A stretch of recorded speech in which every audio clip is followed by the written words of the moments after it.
Adapun Badar yang pertama tidak terjadi peperangan. Badar yang kedua yang disebut dengan Badr al-Kubra itu yang terjadi peperangan dahsyat yang tercatat sepanjang sejarah, bahkan turun ayat surat bahkan itu surat Al-Anfal tentang kejadian perang Badr al-Kubra. Maka sekarang yang ketiga adalah Badr al-Akhirah. Perang Badr al-Akhirah di bulan Sya'ban pada tahun keempat Hijriah. Thumma kharaja fi Sya'ban ila Badrin limi'adi Abi Sufyan hatta nazalahu. Maka keluarlah Rasulullah SAW di bulan Sya'ban menuju Badr untuk memenuhi tantangan Abu Sufyan dan musyrikin tahun yang lalu, yang menyatakan mau'iduna 'amal muqbil Badr hatta nazalahu, sampai singgah beliau di sana. Fa aqama alaihi 8 layali yantadhir Abu Sufyan. Rasulullah SAW dan kaum muslimin menunggu di Badr sampai 8 malam menunggu Abu Sufyan. Sesungguhnya Abu Sufyan keluar bersama pasukannya, tetapi hanya sampai daerah Majannah mereka balik, nggak jadi. Kharaja Abu Sufyan fi ahli Makkah, keluar Abu Sufyan dengan beberapa pasukan Makkah hingga sampai daerah Majannah di Nahiyatul Dhahran, di salah satu sisi Dhahran. Tsumma bada lahu fir ruju', tetapi kemudian terpikir olehnya untuk pulang saja, balik kembali, ya. Yang kata orang balik kucing, ya ini tidak jadi, takut atau sesuatu. Tetapi alasannya tentunya tidak bilang takut, alasannya mengatakan ya ma'syara Quraisy, innahu la yuslahukum illa 'amun khasib tar'auna fihi syajar. Wahai orang-orang Quraisy, sesungguhnya tidak tepat, tidak baik buat kalian kalau perang di musim paceklik seperti ini. Tar'auna fihi syajar, semestinya yang baik untuk kalian adalah perang di musim subur. Tar'auna fihi syajar, engkau bisa mengembalakan kendaraan-kendaraanmu, unta-untamu dan kuda-kudamu di pepohonan. Wa tashrabuna fihi laban, maka kalian bisa minum susu-susu unta tadi. Ini mereka ketika berperang membawa unta-untanya. Di samping untuk tunggangan, juga untuk diambil susunya. Di samping diambil susunya, juga setiap hari atau setiap beberapa hari sekali mereka sembelih unta itu untuk dimakan. Sehingga daripada membawa daging untuk dipikul berat, bawa daging yang bisa jalan sendiri. Begitu. Sehingga mereka bawa unta untuk itu, untuk dimakan dagingnya dan untuk diminum susunya. Tetapi musim ini katanya, kata Abu Sufyan, paceklik, semua pohon kering, sehingga unta-unta itu nggak keluar susu, tidak keluar susu. Demikian pula kambing-kambing yang mereka bawa tidak mengeluarkan susunya. Maka kata mereka, kata Abu Sufyan, la yuslihukum illa yawmu qasib. Sungguh tidak tepat kalau kalian berangkat di musim yang seperti ini, kecuali kalau musim subur. Kalian bisa mengembalakan unta-unta kalian di pepohonan, tashrabuna fihi laban, dan kalian bisa meminum susunya. Wa inna 'amakum hadha 'amu jadb, sedangkan tahun ini sekarang ini adalah tahun jadb, tahun paceklik. Wa inni raji'un farji'u, sedangkan aku ingin pulang, maka pulanglah kalian. Faraja'an nas, maka pulanglah semua kaum musyrikin dengan alasan ini dan itu, pokoknya tidak berani memenuhi janjinya menantang perang di Badar. Sedangkan kaum muslimin menunggu sehari demi sehari, sehari demi sehari, sampai 8 hari menunggu kemunculan mereka, tidak muncul-muncul. Akhirnya samahum ahlu Makkah bidaisyis sawiq. Akhirnya orang-orang Mekah, penduduk Mekah, menjuluki tentara mereka sendiri dengan julukan tentara sawik, katanya. Sawik itu gandumnya sudah dihaluskan dan mereka biasa memakannya dengan susu, semacam terigu dimasukkan ke susu, diaduk dan mereka minum. Ini makan apa minum? Dua-duanya. Karena walaupun bentuknya seperti cairan, tetapi dia sudah dikasih bubuk gandum. Qur'an itu dijuluki dengan sawik. Tetapi ketika mereka pulang kembali hanya karena mereka tidak mendapatkan susu, maka balik, nanti aja kalau minum susu supaya ada susu. Oh, jadi tentara kalian tentara sawik, tentara susu atau tentara sawik, tentara terigu. Yaqulun, "Inama kharajtum tashrabuna sawik." Sesungguhnya kalian keluar itu hanya karena pingin minum sawik, ya kan? Idan kalau begitu kalian adalah tentara sawik, kata mereka. Penduduk Mekah sendiri mengejek pasukan Abu Sufyan. Wa qama Rasulullah sallallahu alaihi wa ala alihi wasallam ala Badrin, sedangkan Rasulullah tinggal di Badr, yantadiru Abu Sufyan li mi'adih, menunggu Abu Sufyan memenuhi janjinya. Fa'atahu Makhsy ibn Amr al-Dhamri, maka datanglah seorang yang bernama Makhsy ibn Amr al-Dhamri, wa huwa alladhi kana wada'ahu ala Bani Dhamrah fi ghazwati Waddan, dan dialah yang pernah diikat dengan perjanjian terhadap Bani Dhamrah pada perang Waddan. Faqala ya Muhammad, berkata orang tadi memanggil Rasulullah SAW, ya Muhammad, ajita li liqa'i Quraisy ala hadzal ma', apakah engkau datang ke sini untuk menunggu Quraisy di mata air Badr ini? Qala na'am, iya. Na'am ya akhaw Bani Dhamrah, iya wahai saudara Bani Dhamrah. Wa in syi'ta ma'a dhalika radatna ilaika ma kana bainana wa bainak thumma jaladnak. Kalau perlu silakan, kalau kamu mau silakan kamu batalkan perjanjian kita yang kemarin dan mari kita beradu perang. Rasulullah SAW menantang musyrik tadi yang sudah meminta perjanjian untuk tidak berperang. Maka kata Nabi, in syi'ta ma'a dzalika radatna ilaik. Kalau kamu mau, aku akan kembalikan jaminanmu, janjimu yang kemarin, aku kembalikan semuanya. Bainana wa bainak, sehingga antara kami dengan kamu enggak ada urusan apa-apa lagi. Silakan. Tsumma jaladna, kemudian kita bertanding. Bertanding dengan pedang. Hatta yakumullah bainana wa bainak, hingga Allah Subhanahu wa taala memutuskan keputusannya antara aku dengan kamu.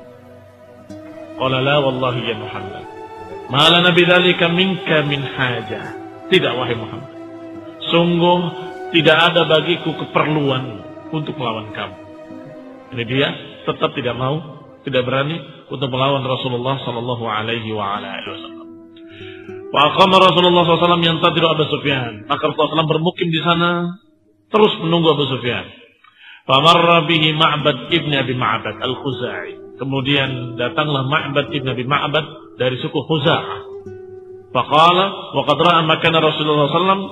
Kemudian dia berkata dalam keadaan sudah melihat posisi Rasulullah SAW dan untanya yang tinggal di sana atau singgah di sana. Maka datanglah Ma'bad ibn Abi Ma'bad, kemudian membacakan ucapannya, qad nafarat min rafqati Muhammadi wa ajwatin min Yathrib kal anjadi tahwi ala dini abiha al-atludi qad ja'alat ma'a Qudaydin maw'idi wa ma'a dajnana laha duhal ghadi. Kata Ma'bad, telah lari, telah pergi rafqati Muhammad, orang-orang yang menemani Muhammad, wa ajwatin min Yathrib kal anjadi, dan juga biji-biji ajwah, korma-korma ajwah dari negeri Yathrib, seperti anjadi, seperti kismis yang hitam.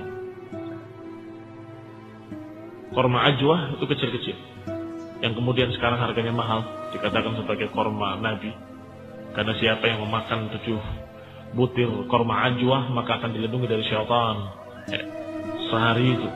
Dan itu diriwayatkan dalam riwayat yang sahih, sehingga harga korma ajwah jadi naik sekarang. Nah, ketika mereka tahu keutamaannya, wa ajwatin min Yathrib kal anjadi, telah datang biji-biji ajwah dari Yathrib seperti kismis-kismis yang hitam. Kormanya kecil, hampir setengah jempol begini. Nah, kalau digambarkan oleh Ma'bad bahwa pasukan kaum muslimin itu seperti korma ajwa, korma yang istimewa. Tahwi ala dini Abi al-Atludi, sedangkan mereka yang berjanji untuk bertemu, nafar, mereka sudah pergi lari. Telah lari, tahwi ala dini Abi al-Atludi, mereka hanya ingin bernaung di agama nenek moyang mereka, al-Atludi. Disebutkan di sini al-Atlud adalah al-Aqdam, yang dulu. Mereka hanya ingin agama nenek moyang mereka yang dulu.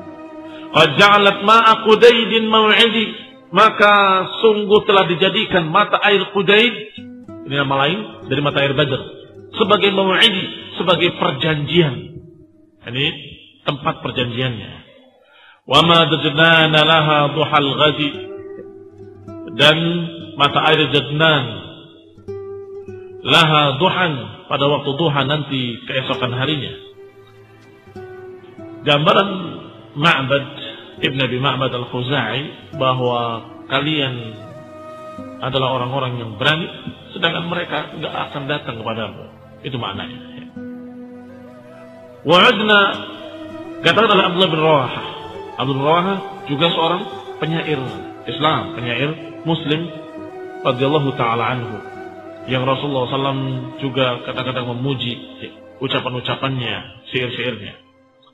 Qala, dia berkata, wa'adna Aba Sufyan badran falam najid limi'adihi sidqan wa ma kana wafiya.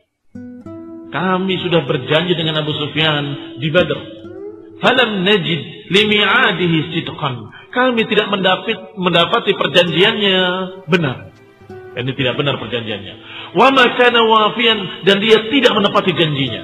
Fa uqsim law wafaituha wal law wafaituna falaqitana la'ubat damiman wabtaqadatil mawaliya. Sungguh aku bersumpah, kalau sampai terjadi perang ini, niscaya engkau wahai Abu Sufyan akan mendapati kami dalam keadaan yang tidak disangka-sangka. Kami akan jadikan dia terhina dan akan kehilangan nanti wali-walinya. Wali-walinya, keluarganya, anak-anaknya, saudara-saudaranya akan kehilangan dia. Tarakna bihi awsalna Utbah wa ibnuhu wa Amrun Aba Jahlin taraknahu sawiya.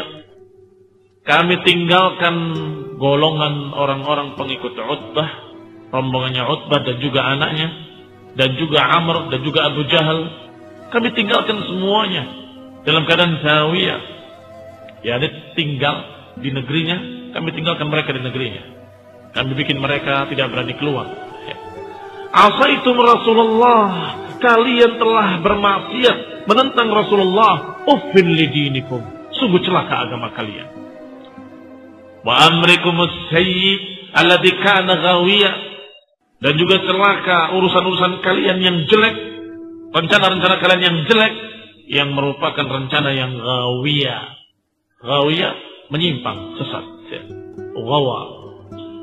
Fa inni wa in annaftumuni laqailun fidan li Rasulillah sallallahu ahli wa maliya.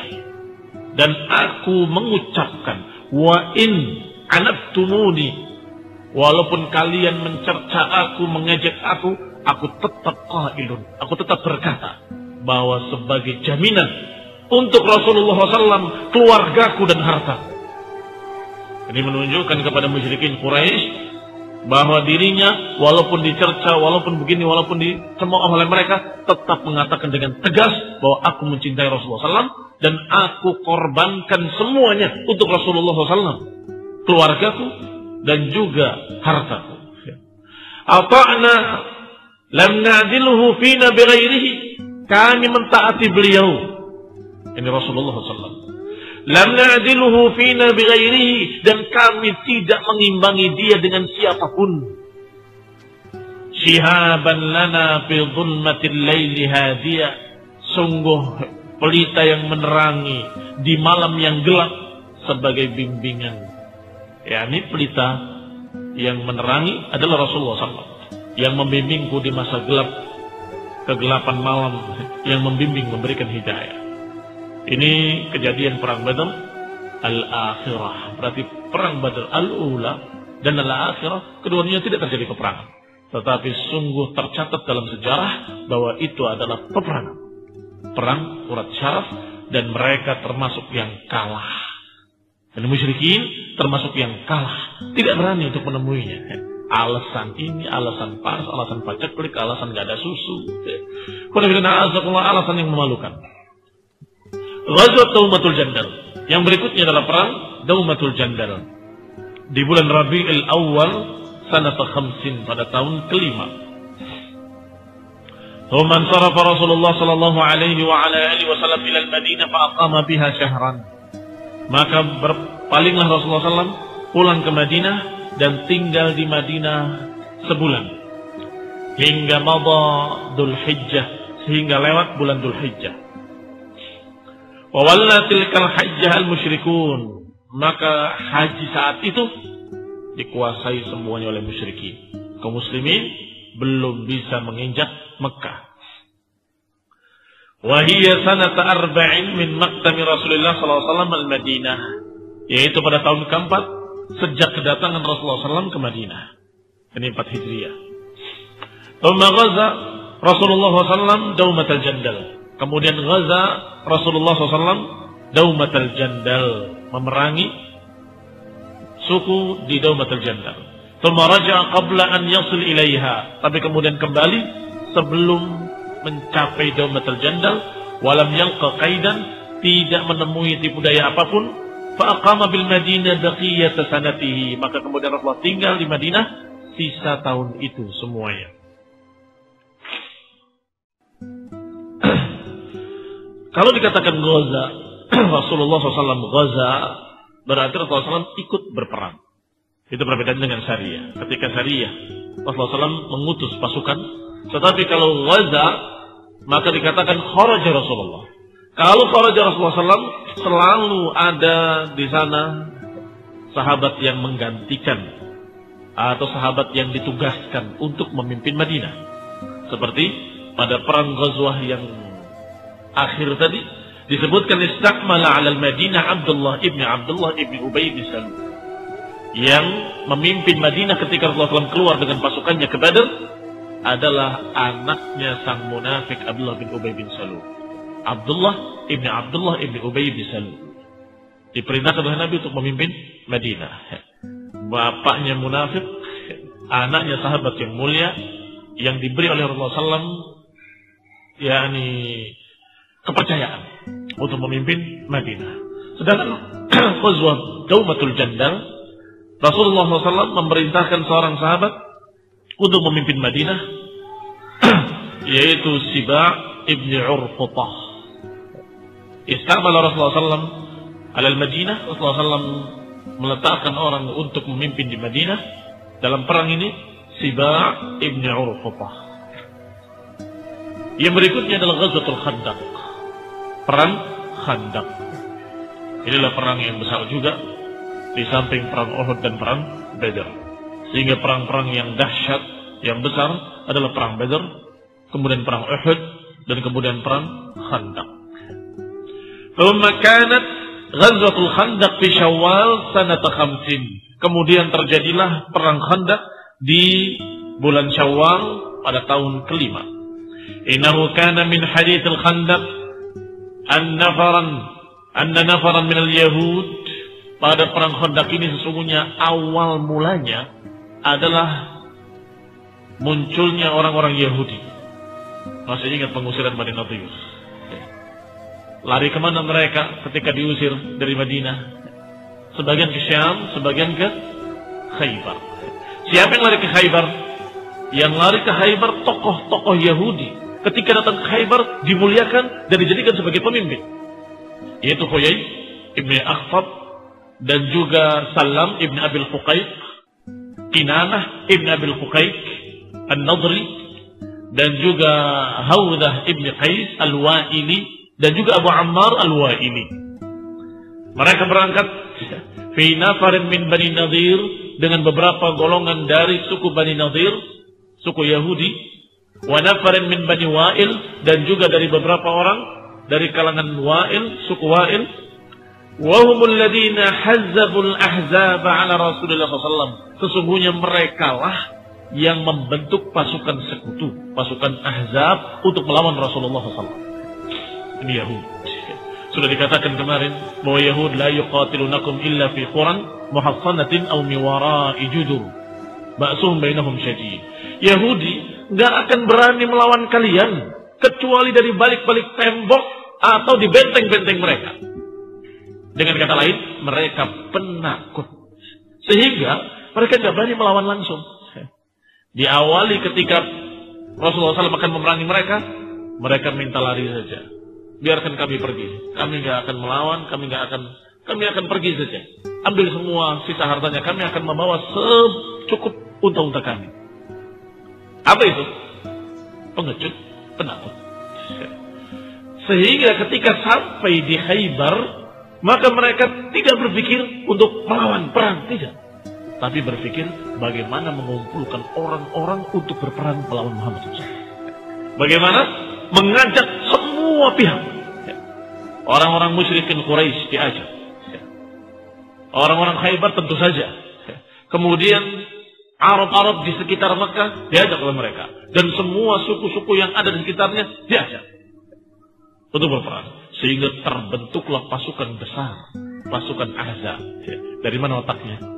Yahudi. Otaknya dari Salam bin Abdul Huqaiq, dari Huyai bin Al-Aqtab, dan dari tokoh-tokoh Yahudi yang lainnya. Humul ladina hazzabul ahzab, mereka lah yang membentuk pasukan sekutu.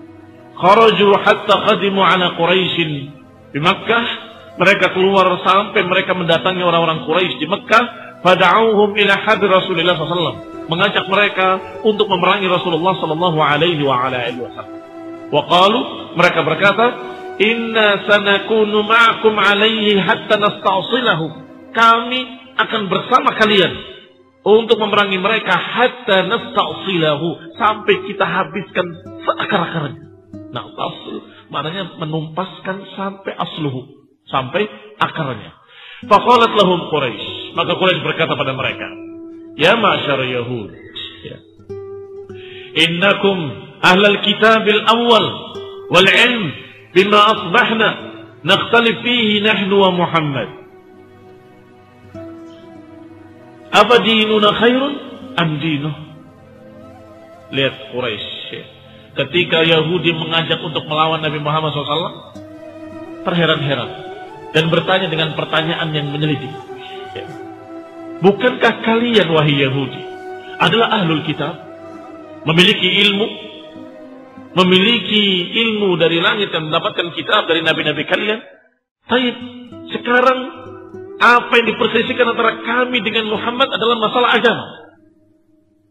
Menurut kalian, mana yang lebih baik, agama kami atau agama Muhammad sallallahu alaihi wasallam? Kenapa demikian? Karena sebelum datangnya Rasulullah SAW, orang-orang Yahudi selalu membenci musyrikin dan selalu menantang-nantang. Nanti kalau datang seorang nabi, maka kami akan memerangi kalian bersama nabi kami. Karena mereka memiliki ilmu bahwa ini musyrikin. Nabi ketika datang pasti akan mengajarkan tauhid dan memerangi musyrikin. Ini ucapan Yahudi yang sudah dikenal oleh orang-orang Arab. Apakah di Madinah ataupun di Mekah, mereka sudah tahu. Yahudi selalu begitu, selalu menantang. Nanti kalau datang Nabi, awas kalau datang Nabi. Kalau mengancam dengan kedatangan Nabi, kami akan perangi kalian bersama Nabi kami. Bahwa kalau Nabi datang akan memerangi musyrikin. Tiba-tiba sekarang datang kepada musyrikin dan mengajak musyrikin untuk memerangi Nabi. Ini keanehan.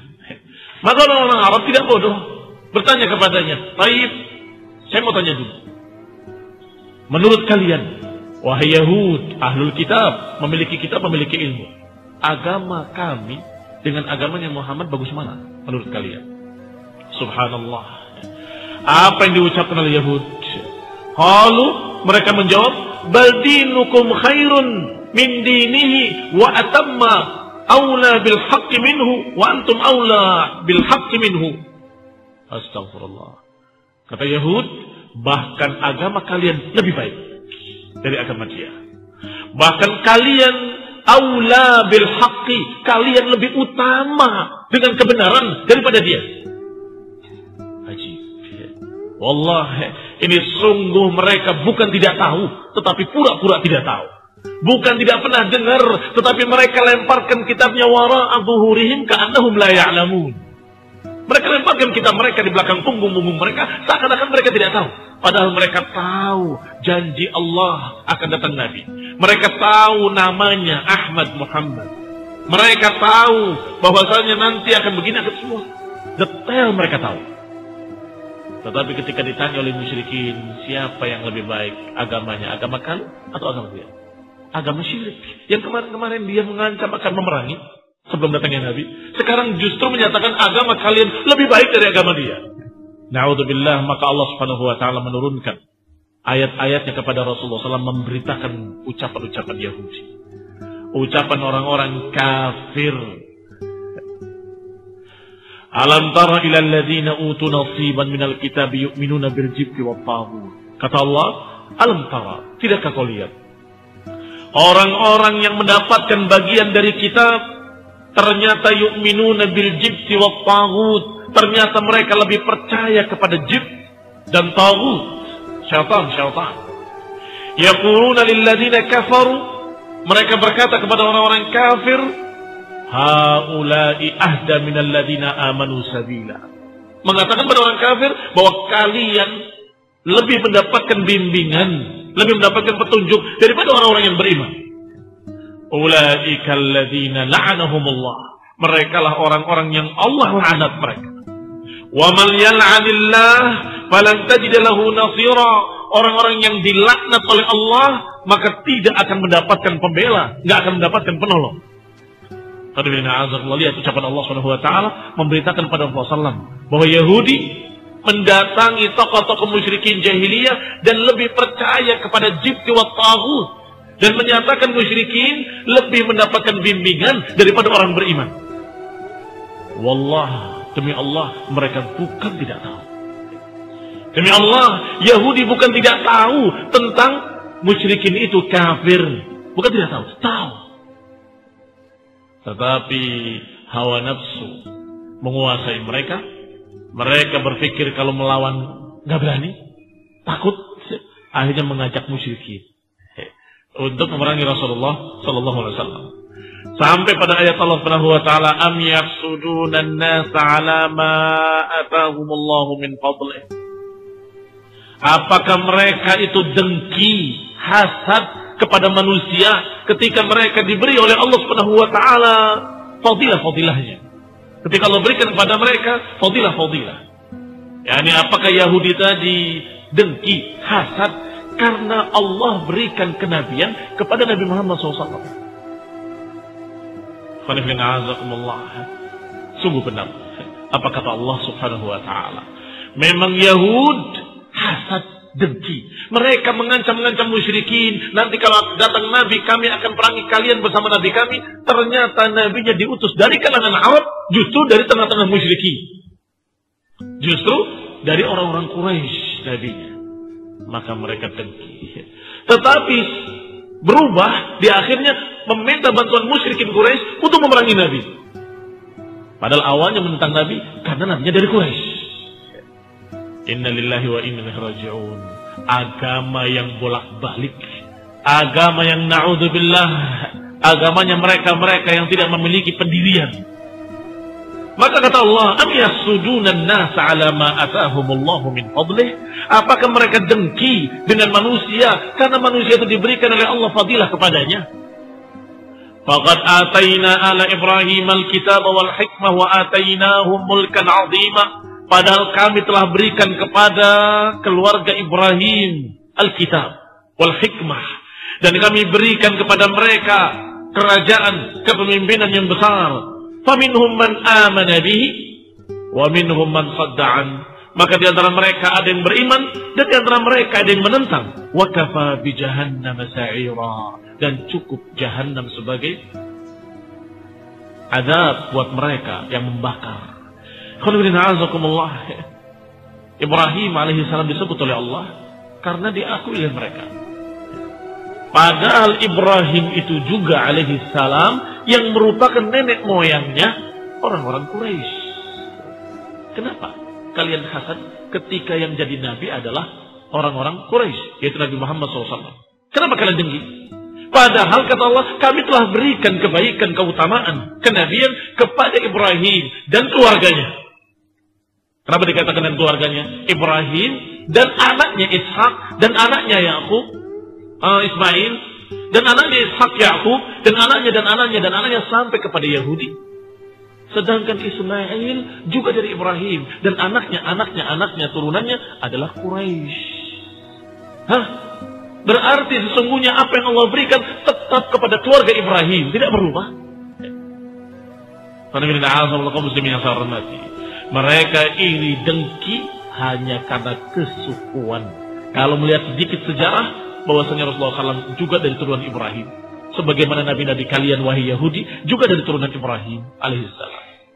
Maka dengan ini, maka Yahudi kafir ketika menentang Rasulullah SAW, ketika menantang perang kepada Rasulullah SAW, ketika mengajak musyrikin untuk memerangi Rasulullah SAW, ketika mengatakan bahwa agama musyrikin lebih baik daripada agamanya Nabi Muhammad SAW, maka mereka kafir. Barang siapa tidak mengkafirkan mereka, maka dia kafir. Barang siapa yang tidak mengkafirkan Yahudi, maka dia kafir. Maka jangan diputar balikkan sejarah. Jangan kemudian mengambil ayat-ayat yang memberitakan tentang Bani Israel, yang Allah menyatakan, aku telah muliakan engkau di atas seluruh alam. Bani Israel dimuliakan oleh Allah Ta'ala. Berarti mereka lebih baik dari kaum muslimin. Jangan pura-pura bodoh. Baca sejarah bahwa mereka dimuliakan oleh Allah di atas orang-orang lain, di atas bangsa-bangsa lain ketika itu. Di zaman itu sampai kemudian Allah laknat mereka. Tsumma qasat qulubuhum fahiya kal hijarah aw ashadd qaswa. Kemudian keras hati mereka seperti batu, bahkan lebih keras lagi. Dan sampai ayat ini turun kepada Rasulullah SAW dan menyatakan ulaikal ladzina la'anahumullah. Mereka lah orang-orang yang Allah laknat. Kalau pengakuan, mereka mengaku pengikut Nabi Musa, mereka mengaku beribadah pada Allah, mereka mengaku berpegang dengan kitab Allah Taurat. Tapi sungguh demi Allah, mereka lemparkan kitabnya di belakang punggung mereka, dan mereka tentang Nabi yang Allah utus, Nabi yang terakhir, dan mereka bahkan memerangi orang beriman bersama musyrikin kafir. Falamma qalu dzalika liquraish sarrahum wa nashiqu. Ketika jawaban orang Yahudi tadi didengar oleh Quraisy, baru orang-orang Quraisy mau bergabung. Tadi enggak tahu. Ini aneh ngajak kita padahal dulu pencerca kita. Tanya dulu. Dijawab. Kamu lebih baik dari mereka. Kamu lebih dekat pada kebenaran daripada muslimin. Baru mereka tenang. Maka musyrikin pun berpikir, kalau berperang bersama-sama akan lebih besar dan lebih kuat dan akan lebih menang. Sehingga terjadilah pasukan Ahzab.